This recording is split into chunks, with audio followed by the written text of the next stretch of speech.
Hi there, and welcome to another episode of Head to Head. This week, we've got two of the very best handling mid-size sport luxury sedans on the market, the Lexus GS and the all-new Cadillac CTS. But since I'm standing in the middle of a racetrack, these are of course the performance versions. We have the Lexus GS F Sport and the Cadillac CTS V Sport. The F Sport gives you a totally revised suspension as well as upgraded wheels and tires. The V Sport, you get quite a bit more. In addition to wheels and tires, you get 2 turbochargers, a couple intercoolers, you get that trick locking electronic differential straight out of the Corvette, as well as Cadillac's magnificent magnetic ride control. Now you might be saying, well, how can you even compare these two? Here's why. This car costs $59,000, this one costs $60,000. So if you're in the market to spend about $60,000 on a car like this, you're gonna be looking at these two. Which one's actually better? We're gonna find out. I can already hear your heads exploding from this side of the internet. How can you compare these two? That one makes more power. Well, aside from the fact that we do that all the time, I'd like to point out that the GS is something of a giant killer. We recently featured it in a comparison test against a BMW 535i, the Audi A6 with a supercharger, and the Infiniti M37, all of which make substantially more power. Yet, after about 1,000 feet, it became obvious that that test was a battle for second place. That's how good the Lexus GS is. The V Sport is untested. Sounds good on paper, but does it have what it takes to dethrone what I consider to be the king of the segment? This is gonna be a fun one.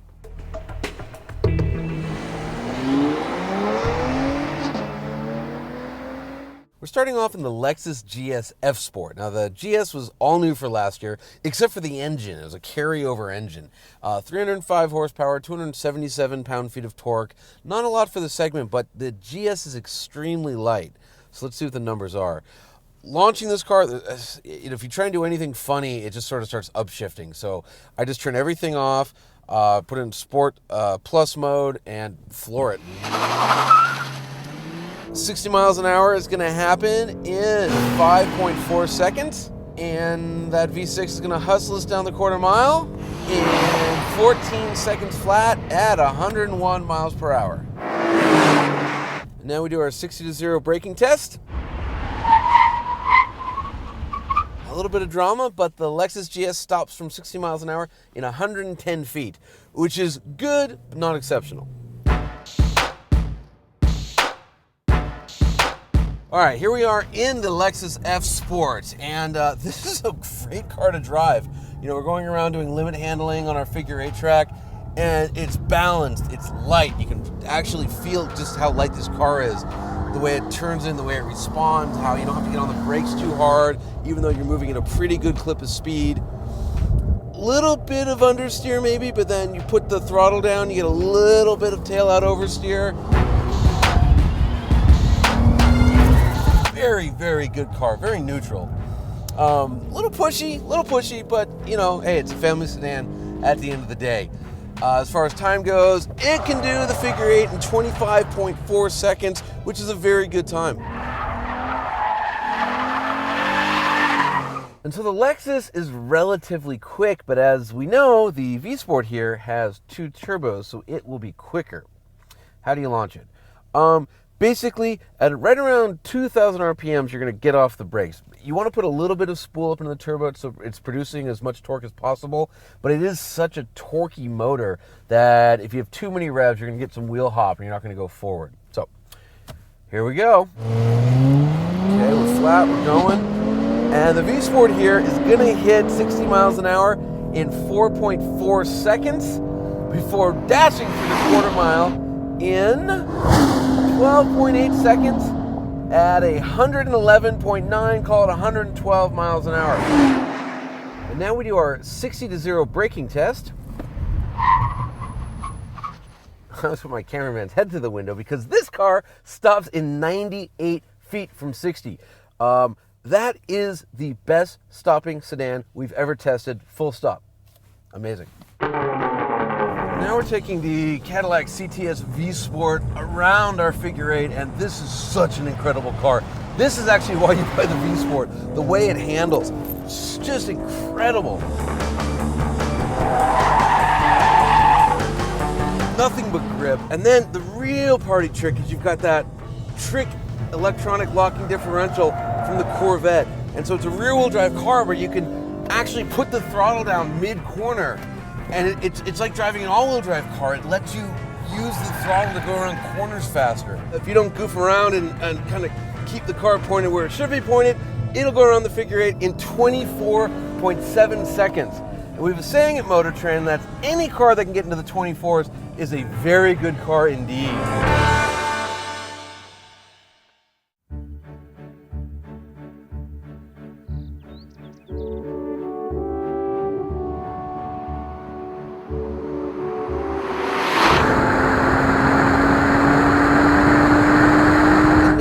I'm up in the canyons inside of the CTS V Sport. I remember the first time I saw it at the New York Auto Show, the one word that kept going through my head was swagger. And I think the CTS and the CTS V Sport especially just has it in spades. It's just like, wow, what a great looking car. Wonderful, informative steering. It lets you know what the front wheels are up to. Tons of grip, good turn in. This is how I would set up a sedan. I even like the sound of that engine. Normally a V6 with turbos, it's not going to sound so good, but it's aggressive. It's got this bark and this growl to it, like, come on, come on.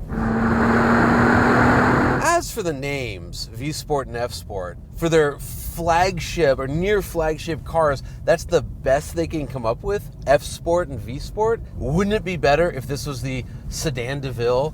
And wouldn't it be better if the GS was called the Flaming Diamond Rainbow or something? But it just, GS, CTS, doesn't matter though because the cars are brilliant.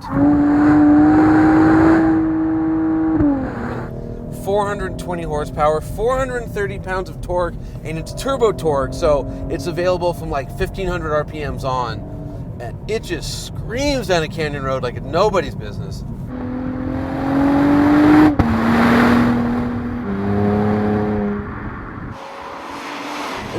It's really only in the last decade or so that Cadillacs have been able to just attack a road like this. It's a total transformation of the company, and I say it's a great one. It's just crazy, like, this is, and I've driven them, this is better than the Mercedes E550. This drives better than the BMW 550i. I like this better than the Audi A6. But there is one car that I've driven on this very road that I liked quite a bit, and that is the Lexus GS Sport. So I think we have to hop in that one and see how it does. And now inside the F Sport, and man, Lexus did such a good job with this car. As we talked about, front of this car is hideous, rest of it looks pretty good, but the interior is quite impressive. It's actually one of the nicest interiors on the market. You've got to see this little center arm piece. The whole cabin's nice. And knobs, big metal knobs. It feels like a Marantz from the 70s, like a real stereo. Tuning and volume, that's all we want. Dear auto manufacturers, knobs, please give us knobs. That's all we want. As for driving, Lexus did an incredible job with this car. It's not as powerful as the V Sport by any means, but you can get rocking and rolling around a canyon, and the big difference between the two is how light this feels. Now on paper, there's about a 100-pound difference. The Lexus is 100 pounds lighter than the Cadillac, but up here it just feels smaller and lighter. I'll even call it a driver's car, because here we are, 80 miles an hour up a canyon road, just hauling in this thing. Loves to corner, great turn in, such an elegant car. Just wow. Lexus, who knew? And think about this, two of the best driving sedans in the world are a Lexus and a Cadillac. I mean, where are we? What planet is this? So again, I know some part of my brain is telling me that the V Sport is better. You get more power, you get more differential, you get more stuff. But boy, up here in the canyons, I'm having a very hard time telling these two apart. This Lexus is so good. So what I'm proposing we do is that we take these two to a racetrack and settle it the old-fashioned way.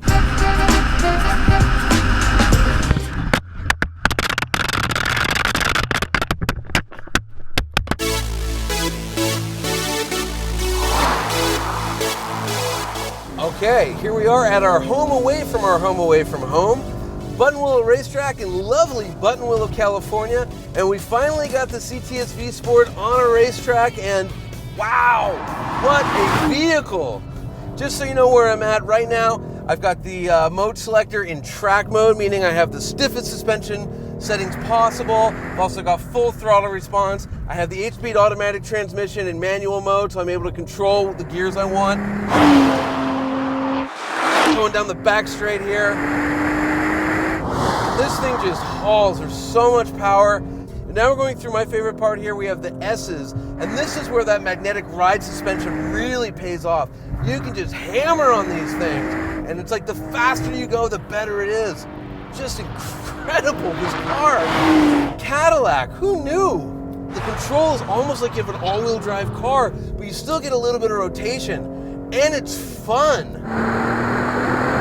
I wish there was some kind of better transmission. A manual would be totally awesome in this situation. A good dual clutch. Neither exist. And aside from that, that's kind of it. I mean, this is just a wonderful track car. I'm really amazed by this thing. Let's see how that Lexus does. I'm in the Lexus GS350 Sport here on the track. I have got the mode in what's called Sport Plus, so that gives me maximum throttle response, maximum fast gear shifts, and the adjustable suspension is in its stiffest setting. And what a great track car as well. All right, now we're going through those S's, and these are beating the car up a lot more than they were in the Cadillac. You're getting a lot more secondary movement after the bump is done. And of course, on the straight here, there's just not nearly as much power. Brakes feel pretty good. They're not as good as the Cadillacs, but it will drift. It's a nice little fun car.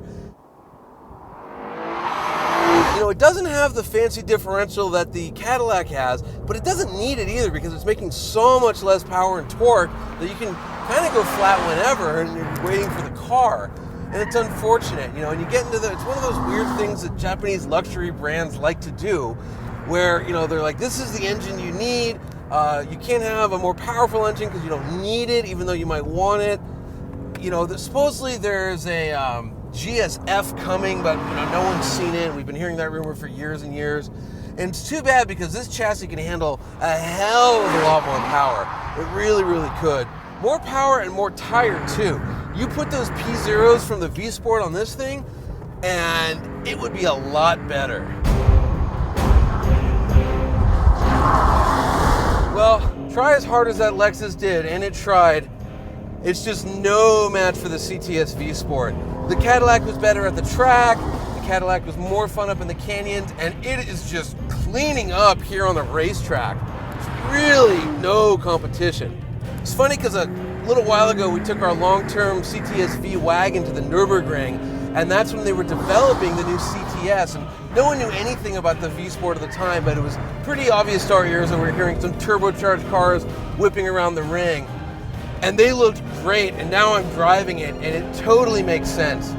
What a vehicle. What an impressive performance sedan. The winner of this head-to-head, by quite a bit, is the Cadillac CTS V Sport. It's just so good. Cadillac, bring on the V, and don't forget the wagon.